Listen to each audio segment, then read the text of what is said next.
আসসালামু আলাইকুম। এটা হচ্ছে ২ নং সানন্দী ইউনিয়ন করিমবাজারের দক্ষিণের গ্রাম। আর এই করিমবাজার থেকে একেবারে নিকটে এই যে মেঘনা নদী।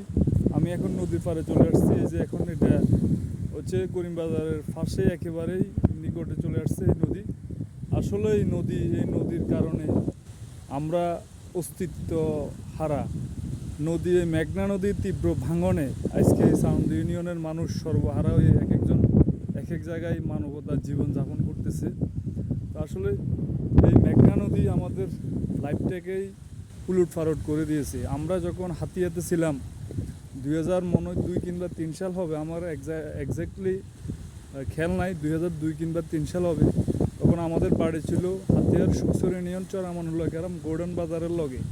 গোল্ডেন বাজার আমি 2002 কিংবা 3 সাল হবে, তখন আমি রানিং পড়াশোনা করতাম। আমি দারাবাড়ি প্রাথমিক বিদ্যালয়ে ৫ম শ্রেণীর ছাত্র ছিলাম। আমার 2002 কিংবা 3 সাল হবে। তখন এই মেঘনা নদীর তীব্র ভাঙনে তখন আমার পরিবার হাতিয়া থেকে এই সানন্দী ইউনিয়নে চলে আসছে। আমার পরিবার হয়তো ওই সময় একটু আর্থিক অবস্থা দুর্বল থাকার কারণে তখন আমার বাবা ভালো কোনো জায়গায় যে বাড়ি করতে পারে নাই সেই জন্য এই শহরে চলে আসছে, এই সানন্দী ইউনিয়নে চলে আসছে। এই শহরে এসে কম টাকায় জমি কিনে বাড়ি করছে। তখন শহরের পরিবেশ তেমন ভালো ছিল না, শহরে রাস্তাঘাট ছিল না, কারণে আমরা পড়ালেখা থেকে জোরে যাই। কিন্তু পড়ালেখা থেকে জোরে যাওয়ার একমাত্র কারণ হচ্ছে মেঘনা নদী। এই মেঘনা নদী যদি আমাদের হাতিয়ার অঞ্চল যদি নদী না ভাঙতো, আমাদের সুকসর ইউনিয়ন চরামানুল্লাহ গ্রাম যদি না ভাঙতো, তখন আমরা রানিং পড়াশোনায় আমরা অনেক দূরে আগে যাইতে পারতাম। হয়তো আজকে আমরা আমাদের লাইফটা অন্যভাবেই কাটতে পারতো। কিন্তু এই মেঘনা নদীর ভাঙার কারণে প্রাথমিক ভাঙার কারণে আমরা পড়ালেখা থেকে বঞ্চিত হই। এই শহরে এসেও যখন আমার বাবা বাড়িঘর করে, শহরের পরিবেশ উন্নত ছিল না, রাস্তাঘাট ছিল না, সেজন্য আমরা পড়ালেখার সুযোগ সুবিধা থেকে বঞ্চিত হওয়ার কারণে আমাদের জীবন থেকে পড়ালেখা চলে যায়।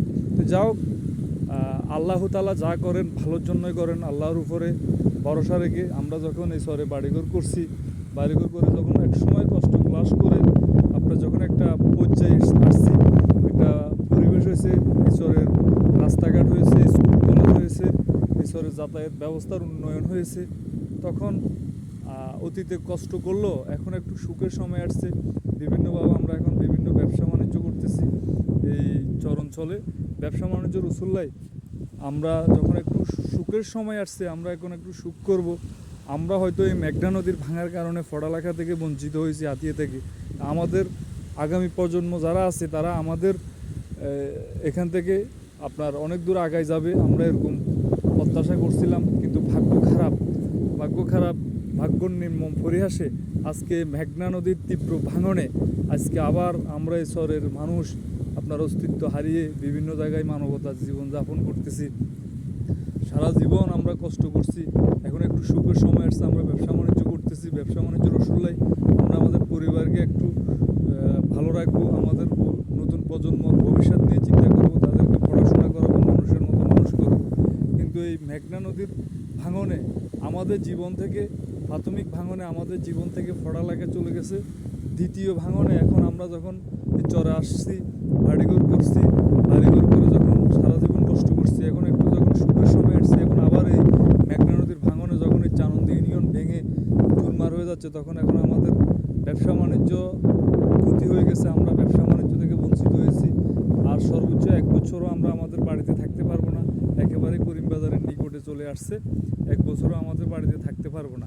আপনারা যদি একটু লক্ষ্য করেন, এই হচ্ছে নদীর কূল, আর এই হচ্ছে সামনে যে ঘরটা দেখা যাচ্ছে, ঘরের ছালের উপর দিয়ে আপনারা একটু লক্ষ্য করলে বুঝতে পারবেন, এই যে বিল্ডিংয়ের ফিলার দেখা যাচ্ছে, মানে এটা হচ্ছে করিমবাজারের প্রাথমিক বিদ্যালয়। তো নদী একেবারে নিকটে চলে আসার কারণে এখন এই বিল্ডিংটা ভেঙে ফেলা হচ্ছে। আমি আপনাদেরকে ক্যামেরায় জুম করে দেখাচ্ছি।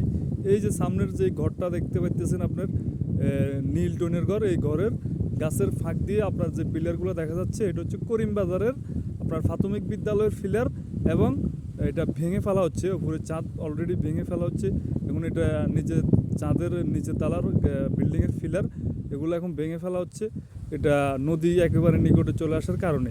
তো আসলে যখন আমরা সারা জীবন কষ্ট করলাম, এখন একটু সুখের সময় আসছে, আমরা ব্যবসা বাণিজ্য করতেছি, আমাদের পরিবারকে ভালো রাখবো, আমাদের বাল বাচ্চাকে ভালো রাখবো। আমরা এই নদীর কারণে আমরা পড়াশোনার থেকে বঞ্চিত হয়েছি, আমাদের প্রজন্মকে আমরা উচ্চশিক্ষায় শিক্ষিত করব।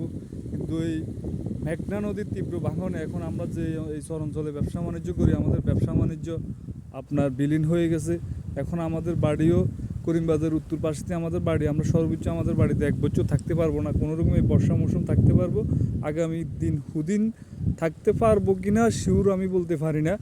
যে নদীর কন্ডিশন আপনারা দেখতে পাইতেছেন, এখনও অনেক নদী ভাঙে।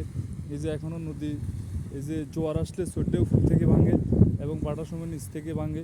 এই যে এখানে এই যে চাইনগুলো পড়ছে, এটা নদী ভেঙে পড়ছে। আসলে আমাদের ভাগ্যটাই খারাপ। 2000 সালের পর থেকে আমরা দেখছি যে হাতিয়ার অঞ্চল নদী ভাঙতেছে, সাইবেনি টাইবেনি এগুলো ভাঙতেছে। কারণ আমাদের বাড়ি ছিল সরামানুল্লাহ গ্রাম, এই যে গোল্ডেন বাজারের লগে। তখন 2002-3 সালে আমাদের বাড়ি টাড়ি এগুলো ভেঙে যায়। এই নদী ভাঙার কারণে আমরা পড়ালেখা বঞ্চিত হয়ে এই শহরে চলে আসছি। এই শহরে এসে আমরা সারা জীবন কষ্ট করছি। এখন একটু সুখের সময় আসছে, আমরা ব্যবসা বাণিজ্য করতেছি। আমরা এখন আমাদের পরিবারকে ভালো রাখবো, আমাদের নতুন প্রজন্মকে ভালো রাখবো। কিন্তু এখন আবার এই মেঘনা নদীর তীব্র ভাঙনে আবার আমাদের অস্তিত্ব বিলীন হয়ে গেছে। আমাদের ব্যবসা বাণিজ্য অলরেডি বিলীন হয়ে গেছে, আমাদের বাড়িঘরও নদীর গর্ভে বিলীন হয়ে যাওয়ার পথে। শত শত পরিবার আজকে মেঘনা নদীর ভাঙনে আপনার হাতিয়া থেকে নদী ভেঙে চলে আসছে এখন এই চরে, ও মেঘনা নদীর ভাঙনে তারা অস্তিত্ব বিলীন হয়ে অনেকে মানবতার জীবনযাপন করতেছে। আমরাও এই চরে ব্যবসা বাণিজ্য করতেছি অলরেডি। এটা হচ্ছে করিমবাজার দক্ষিণের গ্রাম। এই গ্রাম নিয়ে আমার ব্যবসা বাণিজ্য, আমার করিমবাজারের ব্যবসা প্রতিষ্ঠান ছিল।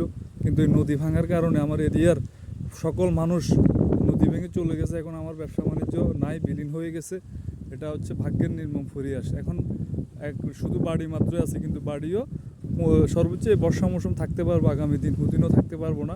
এটা হচ্ছে আমাদের দুর্ভাগ্য, আমাদের কপাল।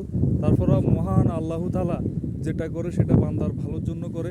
আমরা আল্লাহর উপরে বিশ্বাস রাখি, আল্লাহ তাআলা আমাদের জন্য অবশ্যই ভালো কিছু রাখবেন।